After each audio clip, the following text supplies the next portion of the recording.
Halo, Assalamualaikum warahmatullahi wabarakatuh. Selamat siang Bu, selamat siang teman-teman. Perkenalkan, nama saya Vivin Umairoh dari Prodi Kebidanan Tingkat 1 Kelas B dengan NPM 22192010 dari Stikes Mitra Fusada Medan. Baiklah, di sini saya akan membuat sebuah video tentang hormon-hormon reproduksi. Hormon berasal dari kata hormau atau yang berarti pembangkit aktivitas. Hormon merupakan substansi yang dihasilkan oleh satu sel atau sekelompok sel yang menghantarkannya ke dalam organ jaringan tubuh. Di dalam hormon terdapat 3 golongan yang dapat kita ketahui bersama-sama. Yang pertama, golongan nutrisi atau peptida, yang kedua golongan steroid, dan yang ketiga golongan asam lemak. Kita masuki penjelasan bagian pertama, yaitu golongan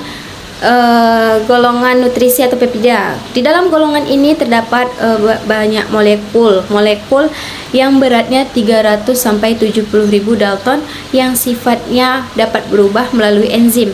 Dan yang kedua, kita memasuki golongan steroid. Di dalam golongan steroid ini terdapat molekul juga yang beratnya 300 sampai 400 Dalton. Steroid. Dan yang ketiga, kita memasuki golongan asam lemak. Di dalam golongan asam lemak ini terdapat molekul-molekul dengan berat 400 Dalton yang biasanya dilakukan melalui proses penyuntikan.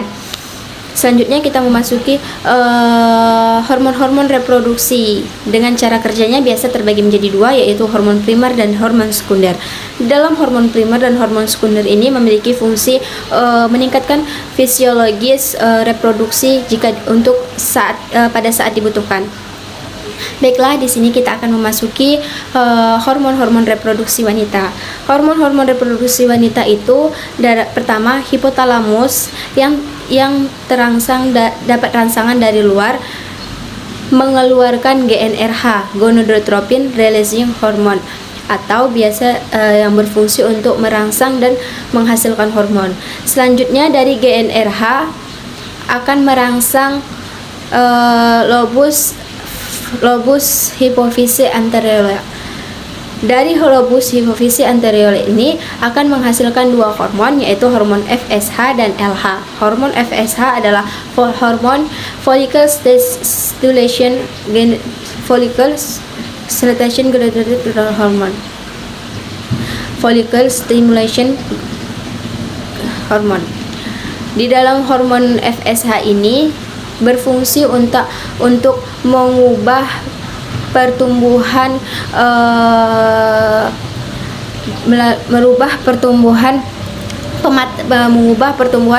proses pematangan melalui proses declav.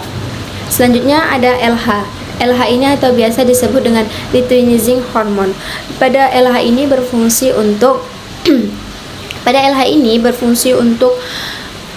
ovulasi atau progesteron dan estrogen. Di dalam hormon terdapat hormon HCG, human chronic HCG, human chronic gonadotropin, yang berfungsi untuk peningkatan luteal pada persalinan. Selanjutnya di dalam reproduksi terdapat juga hormon oksitosin yang meningkatkan sebagai pembangkit payudara. Di dalam hormon reproduksi wanita ini terdapat hormon estrogen dan progesteron. Hormon estrogen berfungsi untuk menebalkan dinding rahim jika tidak dibuahi. Selanjutnya hormon progesteron berfungsi untuk memberi nutrisi pada endometrium. Selanjutnya di hormon reproduksi wanita ini terdapat hormon LTH, leukotropic hormone, yang berfungsi untuk persalinan. Sampai disinilah video tentang hormon reproduksi wanita. Selanjutnya kita akan memasuki tahap kedua, yaitu hormon reproduksi pada pria. Selanjutnya kita memasuki hormon reproduksi pria.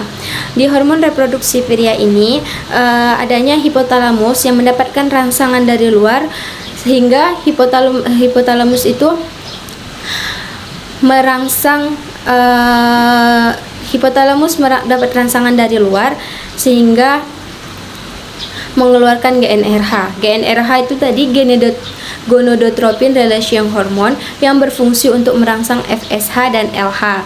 Selanjutnya dari FSH dan dari GnRH ini akan merangsang kembali hipofisis anteriola. Dari hipofisis anteriola ini akan terdapat hormon FS, akan merangsang hormon FSH, hormon LH dan hormon testosteron yang meliputi sel lioid atau pembentuk testosteron. Selanjutnya kita memasuki tadi di hipofisis anteriola ini merangsang hormon FSH. Hormon FSH itu adalah hormon pada reproduksi pria, hormon yang memproduksi 300 juta sel sperma dalam waktu 65 sampai 75 per hari. Sedangkan LH atau luteinizing hormone adalah hormon yang berfungsi untuk mengeluarkan sel sperma pada masa fertilisasi. Selanjutnya kita memasuki hormon testosteron. Di hormon testosteron ini adalah hormon yang paling penting pada reproduksi pria karena pada bagian ini adanya perubahan fisik pada pria seperti adanya terlihat penis yang semakin panjang dan mengeras, suara membesar. Selanjutnya bentuk tubuh semakin tinggi dan adanya gairah seksual. Sampai disinilah video penjelasan saya tentang hormon reproduksi, baik reproduksi wanita ataupun reproduksi pria. Assalamualaikum warahmatullahi wabarakatuh. Selamat siang Bu, selamat siang teman-teman. Sampai jumpa.